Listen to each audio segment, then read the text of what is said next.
Basketball season is here, which means we are back with another season of the shoot around here on Go PowerCat. I am Ryan Gilbert. He is former Wildcat Clent Stewart. Last year, we had Clint on the show here a few times, but Clint's going to be our regular guest on the show.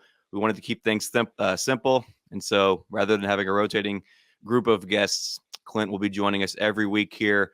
This will be up on YouTube. This will also be up on all of our podcasting platforms, wherever you do listen. As always, same thing goes for the Friday walkthrough that Cole Carmody and Monty Spiller do on Go PowerCat. We are also going to be sponsored by Booth Creek Wagyu. Remember to elevate your tailgate this season with our friends from Booth Creek Wagyu. Their ranch is located just north of Manhattan and proudly raises authentic Wagyu beef from farm to table. Visit their retail locations in Manhattan and Overland Park or online at boothcreekwagyu.com. Clint, obviously K-State coming off of an exhibition victory over Emporia State. We'll touch on that here later on. First of all, I mentioned you're a former Wildcat. You're also the former coach. I guess that's probably weird to say now.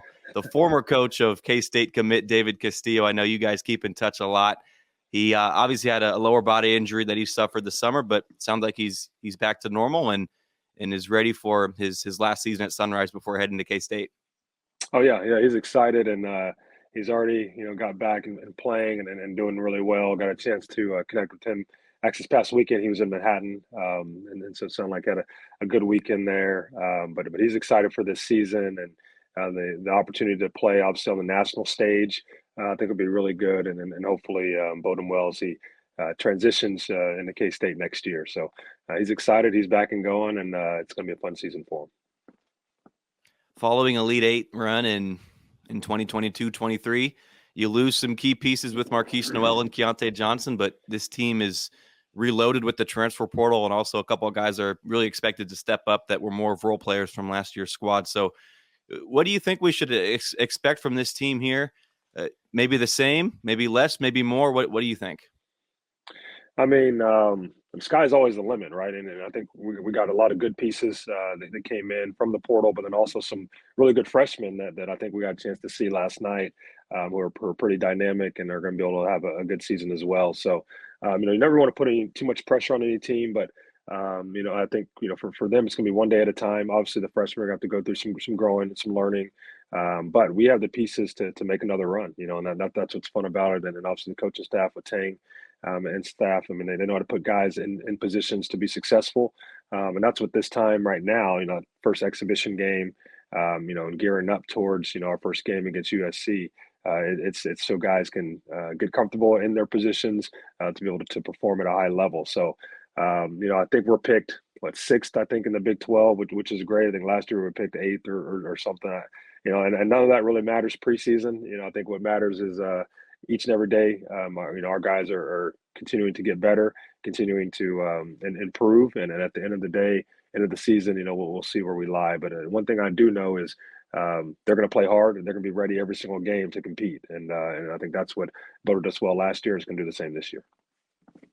We're not going to get into the specifics on Naquan Tomlin, but not having him on the court certainly does hurt your team. But at the same time, maybe that opens up the door for a guy like Cam Carter or Arthur Kaluma, whoever that may be, to go from being a regular scorer like we kind of saw against Emporia State to being a star in the league. And obviously it sucks not to have Tomlin out there, but I think this roster is not only is top heavy to have the players there to score, but also it's deep. Maybe you don't see anybody redshirting on this team. So I'm not going to call it a blessing in disguise or anything like that to not have Tomlin. It's going to be a big blow to not have him on the court when the season starts, but it also does open up the door for other players to get some time. Yeah, and obviously, Tomlin is a key piece to our success for this year, and I think we all know that and what he brings to the floor. And his leadership on the floor, his activity on the floor, defensively and offensively, be able to make things happen. But at the same time, it allows some other players some opportunities, and that's good for the coaching staff to see as well, right? I mean, The goal is to see, who's going to be able to play big time minutes and in certain spots within the game. And then the more guys that have confidence and the more guys that the coaches have confidence in those big time minutes, big time spots in the game, I think it's going to just make us even better and even harder to guard and harder to prepare for. So, obviously we miss Tomlin, and looking forward to getting them back in the lineup and with the team. But in the meantime, and it's next guy up, during this time, and allow maybe some of the freshmen to grow a little bit quicker as well, because they're going to be getting some playing time that maybe they didn't get, initially. So I think it's like I said, don't want to say blessing in disguise, but I think in the long run, I think we're going to be in a good position. Day-Day Ames was the first player to come off the bench, a freshman, like you mentioned. All three of those guys showed some flashes. R.J. Jones had the buzzer beater against Emporia State right before the half. And then Caleb Rich is just an animal out there. He's got some explosiveness to his play. All three of those guys, man, the future is bright for K-State basketball. What did you see just on the court in that exhibition game? I know we can't put a bunch of stock into the game against Emporia State. The game against USC is really what will matter. But what did you see from those three freshmen? Well, I think first off, it was good that the way we won in a convincing fashion is always good. I remember back to I think it was my sophomore year, we played in Emporia State, and we won by it might have been my junior year. We won by 3 or so, came down to the wire. And so win's a win, though. A win was a win. Didn't lose to Fort Hays State. Right. So I just said we definitely left the game, and we were like, "Woo, we got to go back to the drawing board on a few things." But I was impressed. When I saw Michaela Rich. I mean, I haven't seen Bill Walker last played for Kansas State my senior year, so 2008. And the closest thing I've seen since then is Michaela Rich. I mean, just the way he was able to just catch the basketball and go up and dunk the athleticism of dunking the basketball. I was like, that looks like Bill Walker. It's circa 2008. So I'm really excited just about his athleticism, be able to finish at the rim. I think it's going to be really good for us. I think Day-Day did some really good things as far as controlling the team. I think he had 3 assists or so. And you can see he's a pretty smart player, which is really good. But as he grows into that point guard role and obviously playing against, Division I top talent, I think he's just going to get better and better and better. And then we know RJ came in and we know he can score the basketball. He's a shooter. The shot he made right at the end of the half was a tough contested shot. Hopefully not all of his shots are going to be that tough that he has to make. But I think, as he gets more comfortable as well, he's going to be able to really space the floor and be able to score the ball when we need him to. And so, all three of those guys, I thought last night they did a really good job within their role. And that's going to be good for us. Tang and his staff obviously got some big transfer portal additions. Tyler Perry and Arthur Kaluma sort of highlight the portal, but obviously Will McNair and Quez Glover. Quez Glover got banged up, but it sounds like he'll be okay for the season. But all 4 of those guys made impacts. And is there one that you're maybe most excited about? For me, it's Arthur Kaluma, which kind of goes against the grain of what everyone else is saying. Everyone's so excited about Tyler Perry, but Arthur Kaluma, man, that's a guy that can score, defend, and really do everything. He's a player that plays a lot smaller than his actual size would tell you. Yeah, and Arthur kind of reminds me of Naquan Tomlin a little bit. I mean, it's kind of the way their activity is defensively, being able to score the basketball inside. Obviously, can step out and make shots outside as well. So I think I'm a big believer in you can never have enough wing players with size. And these long arms and athletic. Those guys can change the game on both sides of the floor. So I'm really excited about him. I think one of the great things about last night was, Tyler Perry didn't have his best shooting night, and we still, we're able to look pretty good for a first exhibition game. As we know, he can really shoot the basketball, and he's going to have a lot better shooting days than what he had last night. And so I'm excited about his role. I think in the offense and kind of taking over. Obviously that point guard role and Marquise kind of role and having the ball in his hands and making plays. I think he's going to really excel in that role. And then his ability, when you can shoot the basketball, especially off the dribble, one of the shots he had was right at the top of the key off the dribble as a guard. I mean, it extends the defense, which makes the game easier for everyone else. And so, I'm really excited about him, and I know he's going to probably excited about it. When is the next game so I can get back out there and make some shots? But I think he's going to have a great year for us. And, he's obviously a terrific player. I'll be honest, I don't know what offense Bartlesville High School runs, but what are your thoughts just on the new 5-out offense that K-State's going to be running? It seemed to run pretty smoothly against Emporia State on Wednesday night. Yeah, well, it gets us into a lot of dribble handoff type of action. Some back cuts in the dribble handoff, spaces the floor. A lot of NBA teams, especially in secondary transition, run kind of a 5-out just so the floor is spaced and there's driving lanes there. So, I think it's going to be good. I think given our skill set and our talent, I think it'll be really good. Obviously, Colbert can then hand off and roll into the paint and be able to catch and finish. So I liked it, but at the same time, we're gonna have to shoot a little bit better than we did last night. I think that'll happen as well.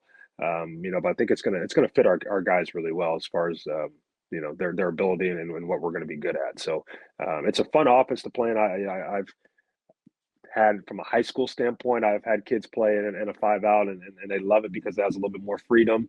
As a guard, you love it because you don't have someone clogging up the paint, when you try to drive as much. And so it's a fun offense to be in, and I'm sure our guys are going to enjoy it.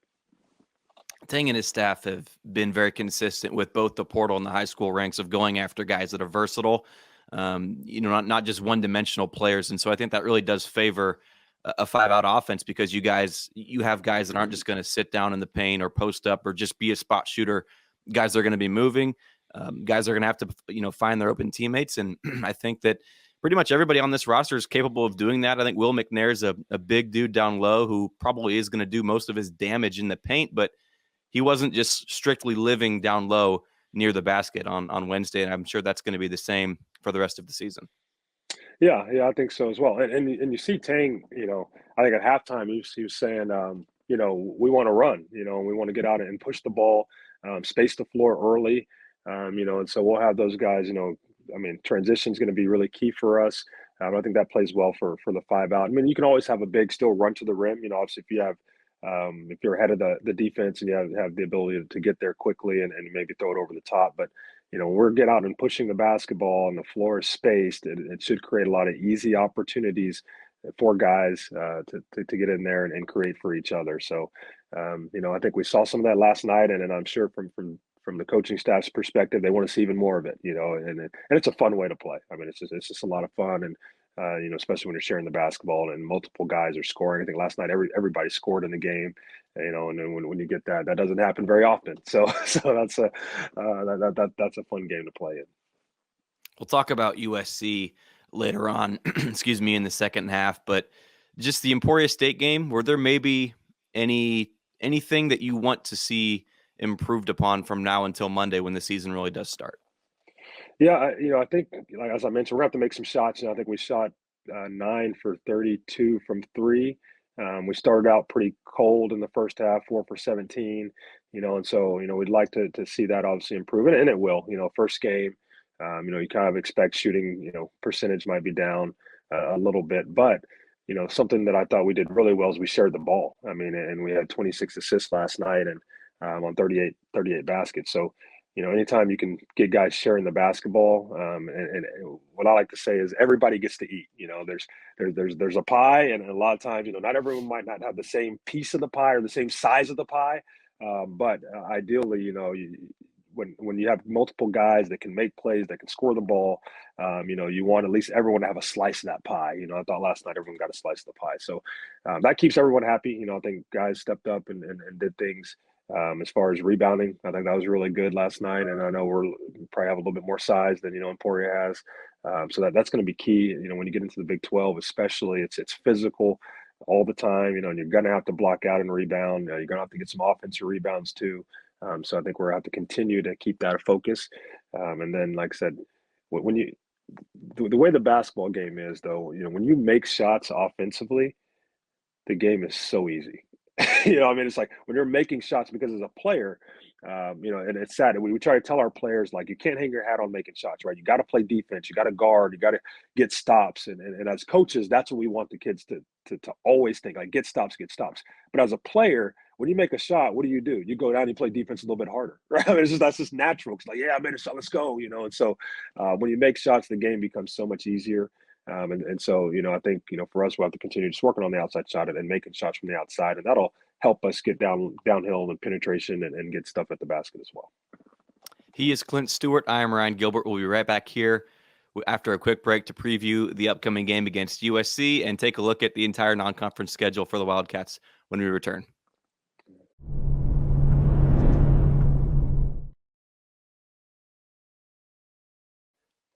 Welcome back in here to the shoot around. I am Ryan Gilbert. He is Clent Stewart.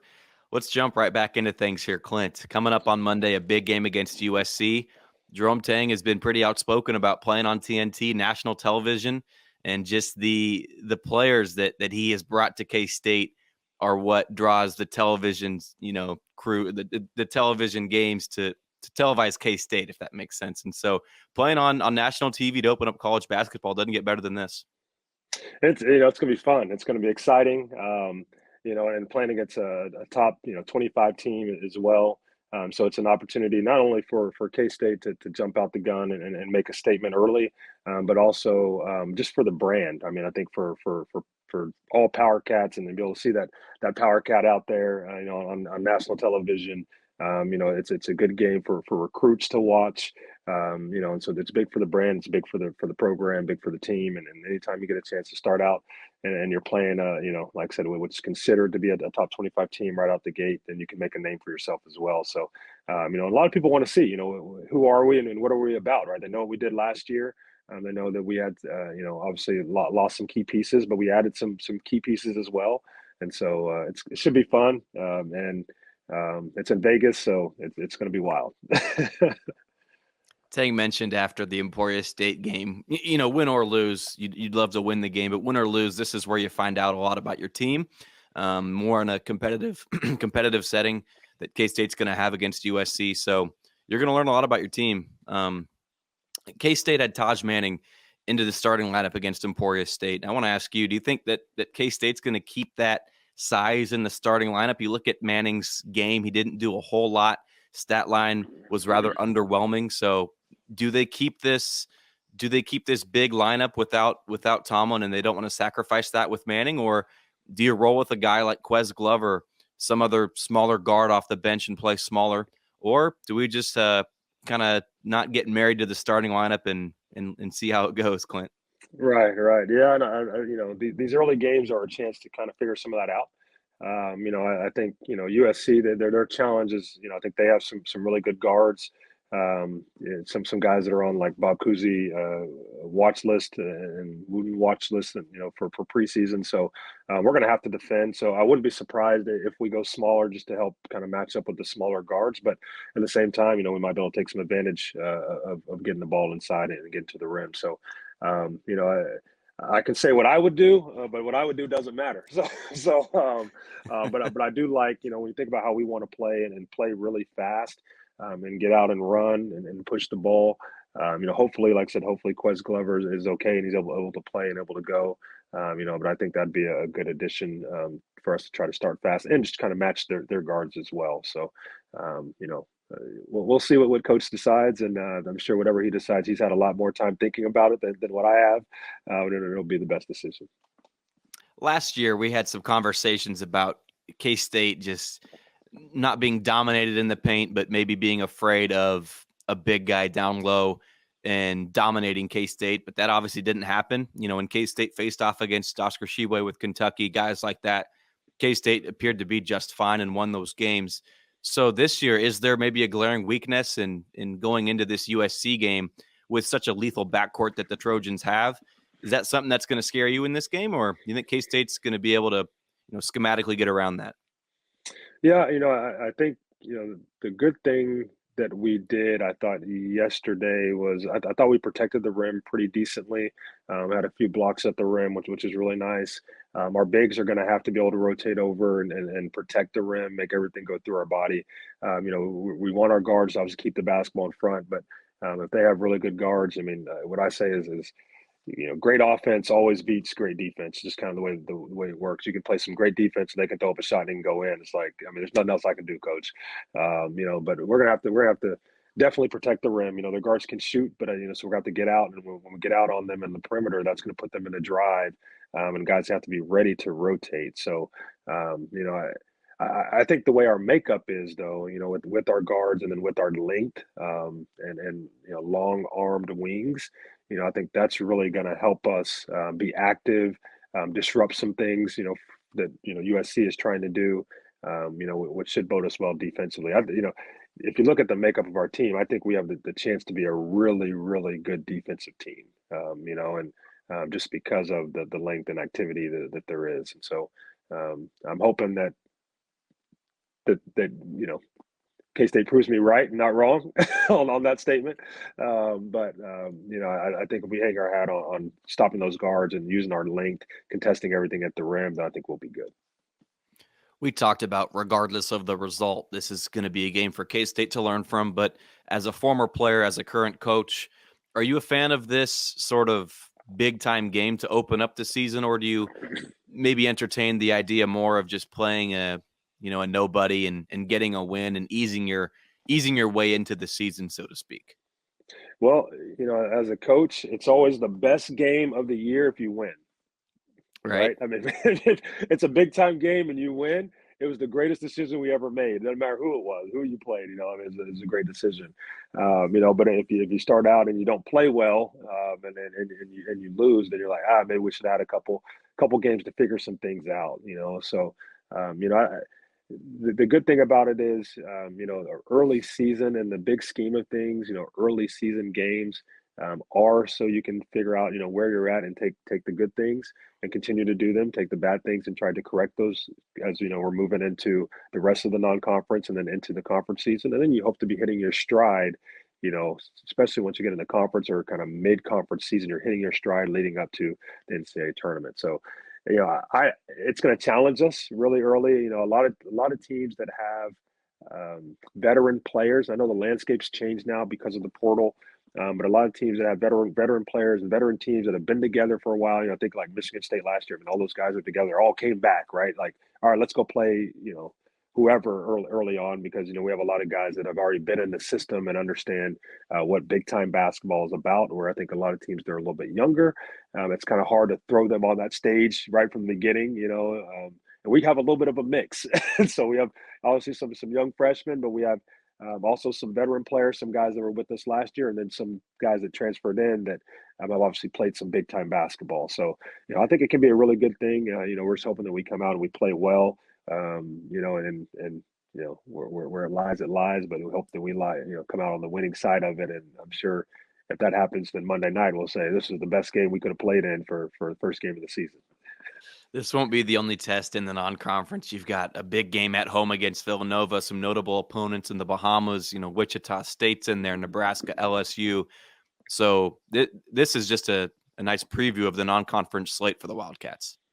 Yeah, it really is. And then we'll know where we sit when we come into the conference. And I think, our conference with who we've added, I mean, you just think about the teams, Houston, BYU is always competitive. I mean, it's going to be tough. It's going to be hard. It's going to be even tougher. It's always tough. I believe we always have the top conference, and now it's got even tougher, and so finding out about ourselves and challenging ourselves before we get to conference play, and even some of these games, like I said, in the Bahamas, like we're on the road, we're in Las Vegas, we're not at home, we're on the road. When you get into conference play, you have to protect home, but you also got to go win some games on the road. And so you hope that you can have guys get comfortable in playing in different environments so that they can play their best no matter where we're at. And then so it's going to be a tough non-conference. I think as we get into the conference season, we're going to know exactly where we're at and what that expectation is, which is really good. You mentioned the Big 12. We'll obviously dive into the conference later on throughout the season, but just initially looking at this league, it is not skipped a beat in Houston, and obviously the other newcomers are who they are, but Houston does not make the top half of the league any easier for K-State, does it? That's definitely not. And Coach Sampson's done a tremendous job in his time there. I think we've been I don't know if the word's blessed that he left Oklahoma and hadn't been there for quite a while, so we hadn't had to see him. But he does a great job. His guys always play hard, and that's what they hang their hat on defense. So they really defend. Obviously, getting the guard from Baylor, who who we got a shot at as well, and I think just made them kind of reload, even though they lost a few pieces to the NBA. They just reloaded, and they're always going to be good. And so the coaching staff's tremendous there, and it's a good addition for the Big 12. But it's another tough game for everyone, and so it's going to be fun.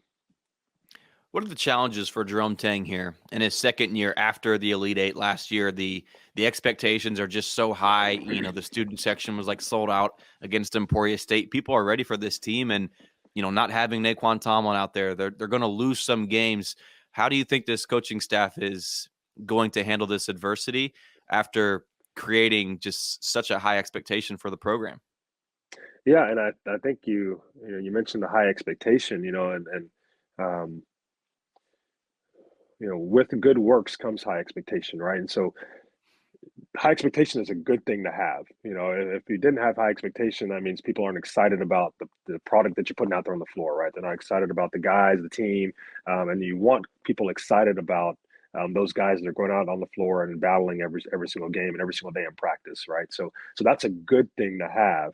But at the same time, as a team, I like to tell my guys, you can prove people right or you can prove them wrong, and it depends on the situation on what you want to do. So if there's high expectation with this group, you want to prove people right. I mean, right, that's the goal. If it was low expectation, you say, hey, we want to prove them wrong, and create that buzz and that energy. So it's a challenge, I think, as a coaching staff, though. One thing that Tang and his staff hangs their hat on is win the day, and don't get too far ahead of ourselves and looking down the road and looking towards, the team last year made it to the Elite Eight. We have to make it to the Elite Eight or farther. But just focusing on, can we win today, right? And today we might not have a game today. Can we win practice today? And then you pare that down to, all right, we have a certain drill. Can you win this drill? Can we give all of your energy and effort, for this drill? And if we can do that, then we can move to the next one and win this drill. And then when you stack those wins on top of each other, that's how good things tend to happen. And then guys start to play that way in the game. And it's just win this possession. Let's win this possession. I told my guys yesterday, we were practicing and they were two teams were going into it. One team was up 9-0, and the other team started coming back and made a run and ended up winning 11-9. They went on an 11-0 run, ended up winning 11-9. Well, it was 9-8, and that team, they knew it was like they were on defense. They had to get a stop and then go down and score. And first time they started saying, hey, one stop. They got the stop, and then they went down and scored it and won the possession, won the game that we were playing. And I told him, I said, why do we wait till it was 9-8 to start saying one stop? That's the kind of energy we need when the game is 0-0, when we're down 2-0, when we're down 4-0, when you guys were down 8-0. You should have had that. I call it one stop energy. One stop. Let's get a stop first, and then we can go down and obviously execute offense. And so that goes back to, can you win each possession and win each day? And if you do that and you stack those upon each other, then at the end of the season, you'll say, hey, we met those expectations, those high expectations that everyone is excited about. So, I know that's what the coaching staff is focused in on. And I think that's where they have to keep their focus. Otherwise, you get too far ahead of yourselves, and then you start putting yourself in not a good situation. I don't know if you've seen this, but Jerome Tang has said that applications for leaders are still being accepted on his team. Is that a good thing, or is that a bad thing? I personally don't know what to make of this whole thing. You want leaders on your team, but at the same time, you've got to earn that spot to be the guy that other players on the team respect. Yeah, and you got to earn it, and you can do that in several different ways. One by the actions that you take and kind of walking the walk, not just talking the talk, and then two by I think your voice can be important, but you can't have a voice if you haven't walked the walk. And I think that's where there's a lot of disconnect in players that want to be leaders, or think themselves as a leader, but yet they're not walking the walk. And it's sometimes that walking the walk, it's like, as coaches, we want players to stay after and get shots up on their own time, right? And so if you want to be a shooter and you want to be able to shoot in the games and shoot, we're us as coaches, we're saying, yeah, that's a good shot, shoot it. Then you got to put in the time to be able to do that. And if you don't, then you can't complain and say, well, I should be getting shots and shooting the ball. Well, you haven't proved that you can shoot the basketball, and you're not working on it, right? And so, I think there's that walk the walk piece. That leaders and coaches are always looking for that in their leaders, as well as the voice on the floor that echoes what the coaching staff is trying to get done, and being able to be that calming factor when things are going when there's low adversity and things aren't going well, but then also being able to hype other guys up and keep everyone like pushing forward when things are going well, right? It's easy when things are going good. It's easy to hype guys up, but some guys will get in their feelings because they might not be the one that things are going well for, right? My teammates are making shots, but I ain't making shots. Okay, good, cool, right? You want someone that's really selfless in those roles and in those positions that doesn't matter whether they're getting the baskets or whether they made the pass or whoever. Like they're excited for the success of the entire team. And those are the guys that you want to be your leaders. So I'm sure for Coach Tang, he's analyzing that on a daily basis, right? And like I said, applications are being taken, and he's definitely searching and seeing, all right, who's going to step up and into that role and be able to lead us, in this conference and in this season. I'm personally curious, who was the best leader that you played with at K-State, or were you the leader of all your teams? Yeah, I mean, ideally, you would like for your point guard to at least be one of your leaders because they're going to have the ball in their hands the most of the time. They're going to be the ones calling out the plays, talking, communicating on defense. They're also the head of the snake, because they're guarding the other team's point guard. So if your point guard can guard and they can pressure, that sets the tone for the defense. I won't say I was the best guy at guarding the basketball, but I did try to keep it in front as much as I could, which was good. But I'll say, one of the guys I played with, I thought did a really good job of leadership, and maybe because we all were afraid of him, was David Hoskins. And David was, he's only about 6'5", but he was our strongest guy on the team. And you didn't want to mess with Dave, and Dave would let you know, if things weren't going right or we weren't doing the right thing. And so he was a really good leader for us. And unfortunately, my senior year, he needed knee surgery and wasn't able to play my senior year. I think he would have made. But like I said, that leadership is always important, and for any good team, you have to have good leaders. Clint, before we wrap this up, K-State, do you think they can get it done against USC? The Wildcats, though, are underdogs. I think we can. We're gonna have to obviously guard and defend those guards. But I think we can do that. And then there he is. He's back. Yeah, I'm back. I don't know. I lost connection for a second. Yeah, it's all good. So we're gonna have to guard and defend the guards. I think that's gonna be big. We're gonna have to take care of the basketball. And we're gonna have to make some shots. I think we'll have some open shots, and hopefully we can shoot it a little bit better. And if we can do that, then I think we'll be just good, and it's gonna be a fun atmosphere. It's gonna be a fun game. He is Clent Stewart. I am Ryan Gilbert. We will be back here next week to break down K-State's game against USC. Hopefully we're talking about a W, Clint, but I appreciate you taking time with us, man. All right. I appreciate it. Thank you.